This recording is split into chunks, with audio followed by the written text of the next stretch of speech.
friends, welcome to Ashwinbharathivlog. இன்னைக்கு வீடியோல ஒரு அப்பள பொரியல் தான் பார்க்க போறோம். நம்ம எப்பவுமே நார்மலா பாத்தீங்கன்னா அப்பளம் பொரிச்சு தான் சாப்பிடுவோம். இன்னைக்கு அந்த அப்பளத்தையே ஒரு பொரியலா செய்ய போறோம். வாங்க இப்போ எப்படி செய்யுதுன்னு பார்க்கலாம். நான் வந்து அதுக்கு ஒரு 10 அப்பளத்தை நல்லா அந்த மாதிரி குட்டி குட்டியா கட் பண்ணி எடுத்துக்கலாம். இதுக்கு பாத்தீங்கன்னா நம்ம நார்மலா அப்பளம் பொரிக்கிறதுக்கு எண்ணெய் கொஞ்சம் எக்ஸ்ட்ராவா தேவைப்படும். இந்த அப்பளம் பொரிக்கிறதுக்கு கொஞ்சமா இருக்கிற எண்ணெயில நம்ம பொரிச்சு எடுத்துக்கலாம். இப்போ எல்லா அப்பளத்தையும் இதே மாதிரி இந்த எண்ணெயில பொரிச்சு எடுத்துக்கலாம். இந்த அப்பள பொரியலுக்கு பாத்தீங்கன்னா இதுல ஒரு 4 ஸ்பூன் எண்ணெயே போதுமானது. இப்போ நம்ம அப்பளத்தெல்லாம் பொரிச்சு எடுத்தாச்சு. இப்போ நம்ம தாளிச்சுக்கலாம். இப்போ அப்பளம் பொரிச்ச எண்ணெயிலேயே ஒரு வெங்காயத்தை நல்லா பொடியை கட் பண்ணி வச்சிருக்கேன். அதையும் சேர்த்து நல்லா வதக்கி எடுத்துக்கலாம். அது கூடவே வாசனைக்கு ஒரு கொத்து கருவேப்பிலை சேர்த்துக்கலாம். 2 பச்சை மிளகாவை கீறி வச்சுருக்கேன், அதையும் சேர்த்துக்கலாம். இந்த பொரியலுக்கு பார்த்தீங்கன்னா அந்த பூண்டை வந்து நல்லா 1-2 இடிச்சு போட்டிங்கன்னா நல்லா வாசனை நல்லாயிருக்கும். இந்த வெங்காயம் வதங்குறதுக்கு மட்டும் உப்பு சேர்த்துக்கலாம். ஏன்னா அப்பளத்தில் பார்த்தீங்கன்னா ஏற்கனவே உப்பு இருக்கும்.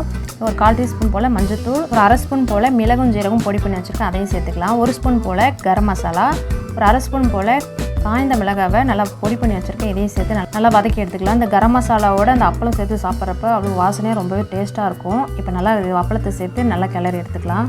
நல்லா மசாலா பார்த்திங்கன்னா எல்லா பக்கமும் படுற மாதிரி நல்லா கலரிக்கலாம். அவ்வளோதான், சூப்பரான அப்பள பொரியல் குயிக்காக ரெடி ஆகிடுச்சு. இந்த அப்பள பொரியல் பார்த்திங்கன்னா தயிர் சாதம், சாம்பார் சாதம், புளி சாதம் எல்லா சாதத்துக்கு மட்டுமே ரொம்பவே சூப்பராக இருக்கும். கண்டிப்பாக நீங்களும் ட்ரை பண்ணி பாருங்கள். எங்கள் வீட்டில் இன்றைக்கி பார்த்திங்கன்னா கீரைக்கடையல், இதுக்கு தான் பார்த்திங்கன்னா இந்த அப்பள பொரியல் ரொம்பவே சூப்பராக இருந்தது. கண்டிப்பாக நீங்களும் ட்ரை பண்ணி பாருங்கள். நார்மலாக அப்பளம் பொரிச்சு தான் சாப்பிடுவோம். இந்த மசாலாவோட சேர்த்து இந்த அப்பள பொரியல் சாப்பிட்றதுக்கு ரொம்பவே சூப்பராக இருக்கும். அந்த கரம் மசாலா, மிளகுத்தூள், ஜீரகத்தூள் இதெல்லாம் சேர்ந்து சாப்பிட்றதுக்கு ரொம்பவே சூப்பராக இருந்தது. கண்டிப்பாக நீங்களும் ட்ரை பண்ணி பாருங்கள்.